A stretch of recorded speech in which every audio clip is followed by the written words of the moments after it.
राजीव जी, पहला सवाल यही है कि बहुत बड़ी उपलब्धियां कल जो न्यू दिल्ली डिक्लेरेशन को लेकर हुई हैं, अभी भी एक महत्वपूर्ण सेशन होने जा रहा है। क्या उम्मीदें, क्या आंकलन आपका?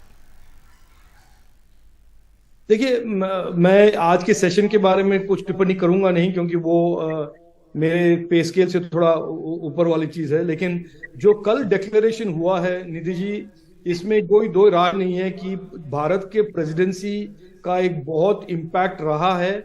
और मेरे हिसाब से जो एक मुझे एम्बेसडर ने कहा भी कल कि इतने सालों के G20 में से ये एक सबसे बड़ा इम्पैक्टफुल G20 प्रेसिडेंसी रहा है और बहुत इश्यूज पर एग्रीमेंट हुआ है। और जो लोग सोचते थे इस G20 से पहले कि दुनिया में जो आजकल एक कॉन्फ्लिक्ट हो रहा है और एक डिविजिवनेस है, उसके कारण G20 का कोई डिक्लेरेशन नहीं आएगा, ये एक सबूत है भारत के प्रेसिडेंसी और प्रधानमंत्री मोदी जी के ग्लोबल स्टैंडिंग का कि एक डिक्लेरेशन हुआ भी है। और एक सबसे इम्पैक्टफुल प्रेसिडेंसी का जो 112 उसमें 39 एनेक्स डॉक्यूमेंट्स और 73 आउटकम्स जो इस डिक्लेरेशन में तय हुए हैं, एक तरह से सबसे इम्पैक्टफुल प्रेसिडेंसी भारत का रहा है इस रीसेंट G20 की हिस्ट्री में। बिल्कुल। अगर ये बात करें हम भारत अमेरिका के रिश्तों के बारे में, या इस प्लेटफॉर्म का उपयोग किस तरह से कई उपलब्धियों के लिए भी हमने देखा कि हुआ है, लेकिन आपके मंत्रालय की अगर बात करें तो इलेक्ट्रॉनिक्स को लेकर, आईटी को लेकर एक डिजिटल इंफ्रास्ट्रक्चर बनाने को खासतौर से सहमति बनी है। इसके बारे में आप जरा विस्तार से बताएं कि आखिर इसका क्या महत्व है और आगे जाकर किस तरह का फायदा मिलेगा? देखिए, जो मुझे तो बहुत सेटिस्फैक्शन है, गर्व भी है, प्राइड भी है, और मैं इंस्पायर्ड भी हूं कि जो 2015 में प्रधानमंत्री मोदी जी ने एक विजन रखा था देश के सामने, उन्होंने कहा था इस डिजिटल पब्लिक इंफ्रास्ट्रक्चर के बारे में, हमारे सरकार में बदलाव लाने में, लोगों के जीवन में बदलाव लाने में, एक ट्रांसफॉर्मेशन लाने के लिए उन्होंने DPI का एक नरेटिव आगे रखा था। आधार, UPI, डिजी लॉकर, ई-संजीवनी, ऐसे अलग अलग एप्लीकेशंस बनाए।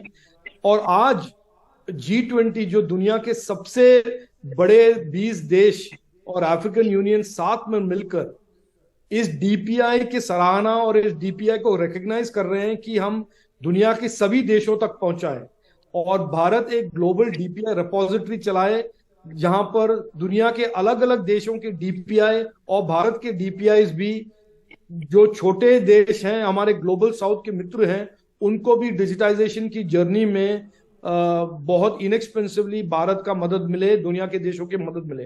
तो मैं मानता हूं ये DPI और टेक्नोलॉजी का जो नैरेटिव है, जो एक यूनिक सा नैरेटिव है कि दुनिया के लोगों को के लाइफ में बदलाव लाने का उनका जो ताकत है इन DPI में, उसका एक तरह से G20 में रिकॉग्निशन होना, उसका एक हार्मोनाइज फ्रेमवर्क पे एग्रीमेंट होना, प्रिंसिपल्स पे एग्रीमेंट होना, और भारत को ये रिस्पॉन्सिबिलिटी देना कि हम एक ग्लोबल DPI रिपोजिटरी चलाएंगे, मैं मानता हूं एक बहुत ही एक इंडिया का रिकॉग्निशन और प्राइम मिनिस्टर नरेंद्र मोदी जी का रिकॉग्निशन हुआ है।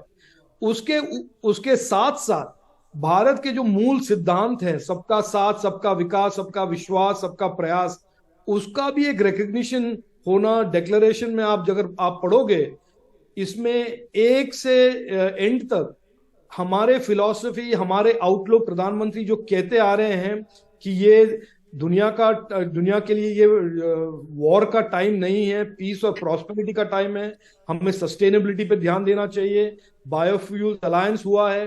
तो मैं मानता हूं ये बहुत एक तरह से एक लास्टिंग इंडेलिबल इंप्रेशन रहेगा G20 के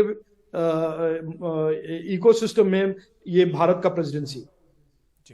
राजीव जी, एक सवाल ये है, अब देशवासियों समझना चाह रहे थे, प्रधानमंत्री जब संबोधन कर रहे थे उनके नीचे इंडिया नहीं भारत लिखा हुआ था, कैसे, क्या मायने इसके, कैसे समझे इसे? मैं भारतवासी पहले से था, आज भी हूं और कल भी रहूंगा। मेरा देश कल भी भारत था, आज भी भारत है और कल भी रहेगा। मैं बहुत आज G20 डिक्लेरेशन के बाद और इस G20 इवेंट के बाद मुझे बहुत गर्व है कि मैं एक भारतवासी हूं और दुनिया के सभी देश के लोग हमें भारतवासी के नाम से जानते हैं। आज आपने देखा कि एक मार्गरेट मैक्लियोड जो US foreign department, state department के स्पोक्सपर्सन हैं, उन्होंने भी भारत और अमेरिका के बारे में उन्होंने हिंदी में टिप्पणी की। तो इसमें कोई डाउट नहीं होना चाहिए कि हमारे जो डीएनए है, हमारे जो सोल, हार्ट, दिमाग में भारत का जो एक तरह से डीएनए है, इसमें पहले से भी था, आज भी है और कल भी रहेगा, और हम भारतवासी ही हैं। इसलिए पूछ रहे थे सर कि कहीं वो इंडिया का प्रयोग गायब तो नहीं हो जाएगा, इंडिया का जो हम प्रयोग करते रहे हैं वो रहेगा?